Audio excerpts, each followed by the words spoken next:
अवधूत चिंतन श्री गुरुदेव दत्त श्री स्वामी समर्थ मैत्रीण स्वामी महाराज तुमच्या सर्व चांगल्या इच्छा पूर्ण करो हेच त्यांचे चरणी प्रार्थना। तर आजच्या व्हिडिओला सुरुवात करण्याच्या अगोदर मी तुम्हाला सांगते की झाडूबद्दल मी तुम्हाला थोडं सांगणार आहे। तर झाडू ही सगळ्यांच्या घरात तर असतो हे तर तुम्हाला माहितीच आहे, कारण आपण झाडूने झाडू मारतो म्हणजे झाडू तर असणारच, पण त्या झाडूबद्दल आपल्याला थोडंच एवढं नॉलेज नाही की ते तुम्हाला मी सांगणार आहे। झाडूबद्दल काय काय ते आता मी तुम्हाला सांगणार आहे। आपण फक्त काय करतो, झाडूने झाडूच मारतो आणि आपलं घर स्वच्छ करतो, तर तसं नाही। तर झाडू आपल्याला कुठे ठेवायचा, त्याच्यामुळं काय होतं ते माहीत आहे, कारण झाडू ही आपण फक्त लक्ष्मीपूजन दिवशी वापरतो, कारण झाडूला आपण लक्ष्मी म्हणतो। तर त्या लक्ष्मीला आपण कुठे ठेवावा, कसं ठेवावा हे तुम्हाला मी आज सांगणार आहे। तर ज्या घरामध्ये पती पत्नी झोपतात त्यांच्या घरामध्ये तुम्ही झाडू ठेवू नका, कारण त्याच्यामुळं काय होतं, पती पत्नीमुळं भांडणं होतात। दुसरं म्हणजे झाडू तुम्ही किचनमध्ये पण ठेवू नका। किचनमध्ये झाडू ठेवल्यामुळे काय होतं, आपले मुलं आणि मुलीमध्ये भांडणं होतात, ते एकमेकाबद्दल भांडणं खेळतात। आणि तिसरं म्हणजे झाडू हे आपण हॉलमध्ये पण ठेवायचं नाही, कारण आपल्याच घरात कोणी नातेवाईक आले, पाहुणे आले तर ते झाडूकडे त्यांचं लक्ष जातं, त्याच्यामुळे काय होतं, सासू सुना असतात त्यांच्यात भांडणं होतं। तर काय जण काय म्हणते ना, आता झाडू आम्ही कुठे ठेवायचा, हॉलमध्ये पण नाही ठेवायचा, किचनमध्ये पण नाही ठेवायचा आणि बेडरूममध्ये पण नाही ठेवायचा। तर झाडू अशा ठिकाणी ठेवायचा जिथं कुणीही बघणार नाही, तुम्ही अशा ठिकाणी एका कोपऱ्यात झाडू तुम्ही ठेवा। तर दुसरं म्हणजे काय, तर आपण काय करतो, प्रदोष समय झाडू मारतो संध्याकाळी 5 ते 6 टाईम हा प्रदोष समय असतो। त्यावेळेस भगवान शंकर आणि माता पार्वती हे पृथ्वीवर भ्रमण करत असतात।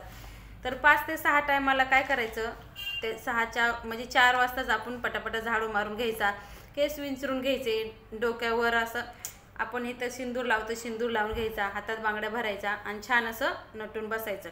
पण 5 ते 6 टायमात ह्यात आपण असं काही करायचं नाही, कारण काय तर आपल्याला माहिती आहे, आपण शंकराच्या मंदिरात जातो आणि शंकराच्या मंदिरात जाण्या अगोदर आपण काय करतो, तिथं जे नंदी असतो का त्याच्या कानात आपण सांगतो की तुम्ही माझी सर्व इच्छा पूर्ण करायला महादेवाला सांगा। कारण तुम्हाला तर माहिती आहे, आपल्याला जर कुठलं काम करायचं असलं तर आपण अगोदर काय करतो, एखादा पिये गाठतो, पिये गाठला तरच आपल्याला बॉसपाशी जाण्याची संधी असते। तसंच आहे, नंदी हा एक पिये त्याच्याजवळ आपण सांगतो आणि तो नंतर त्यांच्या बॉसला म्हणजे महादेवाला सांगतो।